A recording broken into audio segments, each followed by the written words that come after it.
Kejadian ini dimulai tidak lama setelah saya menerima karunia penglihatan dari Tuhan Yesus. Saat itu saya memulai sebuah usaha dan membuka kantor. Kantor yang saya pakai sudah bertahun-tahun kosong dan tidak ditempati. Setelah renovasi dan siap dipakai, kantor sudah diberkati, lalu karyawan sudah mulai memakai kantor tersebut. Ada beberapa hal terjadi di kantor tersebut. Ada seperti suara nenek-nenek mengusir-ngusir karyawan dan mengganggu saat sendiri. Beberapa kali barang-barang berpindah sendiri dari lantai 2 ke lantai 3. Orang-orang di kantor menjadi takut. Saya panggil beberapa hamba Tuhan, pendeta, dan pendoa untuk datang mendoakan kantor saya. Beberapa kali didoakan, kejadian masih terjadi. Akhirnya kami sering mengadakan persekutuan doa, menaikkan pujian dan penyembahan di kantor, mengundang orang-orang beriman untuk datang dan berdoa di gedung kantor. Lalu didoakan secara khusus dari lantai bawah sampai lantai paling atas. Di masa ini, saya sudah menerima karunia penglihatan. Alam roh, ranahnya pada karunia membedakan roh. Tuhan Yesus memberikan karunia pembedaan roh tidak hanya lewat pemahaman roh apa yang sedang bekerja, tapi juga Tuhan membuka indera mata yang saya sebut sebagai penglihatan, indera penciuman. Jadi saat Tuhan ingin menunjukkan sesuatu dapat ditunjukkan lewat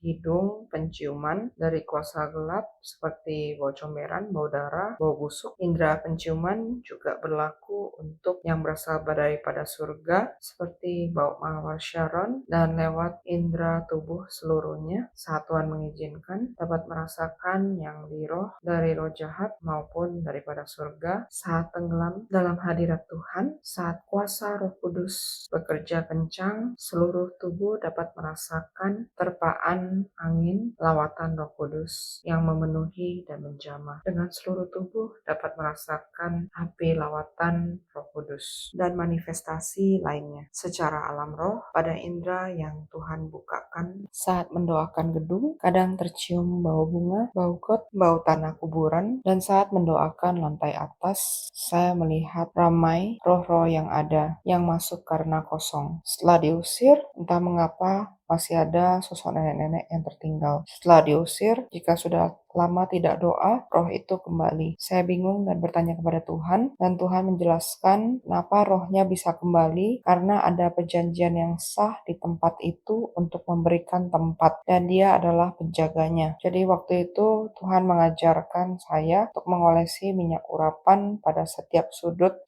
gedung setiap hari, karena waktu itu saya tidak mau doa peperangan. Jadi waktu itu adalah cara yang Tuhan ajarkan kepada saya. Tidak hanya pada sudut gedung, tetapi juga pada pintu gerbang dan menghadap jalan. Karena setiap pagi saya ke kantor, selalu karunia pembedaan roh yang Tuhan berikan kepada saya mencium bau dupa ganti-ganti setiap harinya, bau hio, bau kuburan, bunga sesembahan yang biasa dipakai buat batu nisan, bau comberan, bau darah, bau busuk, dan ada beberapa barang tidak jelas yang muncul di depan kantor saya. Dan seperti apa yang diinstruksikan Tuhan untuk dilakukan setiap harinya adalah memberikan 1 tetes minyak urapan di depan kantor, di depan pagar, dioles, dan sudut gedung. Setelah saya tetes, baunya langsung hilang. Lama-lama menggunakan minyak urapan, saya tidak sempat ke kantor karena saya perlu keluar kota, sehingga tidak sempat mengurapi kantor setiap pagi. Karena itu saya tanya kepada Tuhan, apakah ada cara pengganti untuk minyak urapan kalau saya tidak bisa memakainya di kantor setiap pagi. Lalu Tuhan Yesus mengajarkan bahwa darah Yesus bisa dipakai untuk menghancurkan dan membatalkan perjanjian. Iblis pada satu wilayah yang memberikan otoritas dan tempat yang sah untuk dia menginjak dan berkuasa, dan meskipun kita mengusirnya, saat kita lengah, dia masih bisa kembali jika perjanjiannya tidak dibatalkan. Karena itu, Tuhan Yesus mengajarkan kepada saya pemahaman untuk menyerahkan total gedung kantor saya di langit, di bumi, dan di bawah bumi, serta yang terkandung di dalamnya, karyawan, aset,